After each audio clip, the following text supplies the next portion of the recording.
आज हम पढ़ेंगे प्रॉपर्टीज़ ऑफ एंगल्स। जब भी दो लाइन पैरेलल होती हैं, जैसे कि लाइन एल और लाइन एम, और बीच में एक ट्रांसवर्सल होती है, तो ये सब एंगल हमारे बनते हैं। Corresponding angle, alternate interior angle, alternate exterior angle, vertically opposite angle, और बनता है हमारा को इंटीरियर एंगल।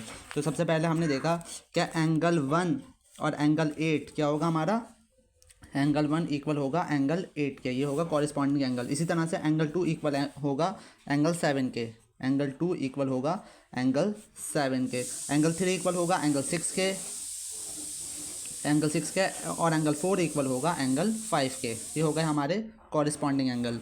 अब बात करते हैं alternate interior angle. Alternate interior कौन से होते हैं, जो अंदर की साइड होते हैं और क्रॉस बनते हैं। जैसे एंगल 1 इक्वल होगा एंगल 6 के, एंगल 2 इक्वल होगा एंगल 5 के।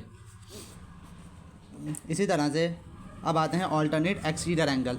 ऑल्टरनेट एक्सटीरियर एंगल कौन से होते हैं, जो बाहर की साइड क्रॉस बनते हैं। जैसे कि एंगल 4 इक्वल होगा एंगल 7 के, एंगल 3 इक्वल होगा एंगल 8 के, एंगल 4 इक्वल होगा एंगल 7 के, एंड एंगल 3 इक्वल होगा एंगल 8 के।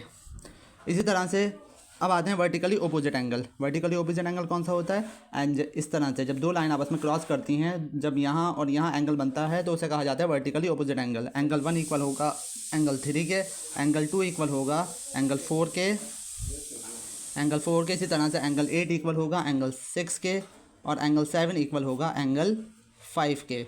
अब आते हैं को इंटीरियर एंगल। को इंटीरियर एंगल कौन से होते हैं, जो सेम साइड ऑफ ट्रांसवर्सल होते हैं, उनका सम 180 होता है। जैसे कि एंगल 1 और एंगल 5, इन दोनों का सम होगा 180।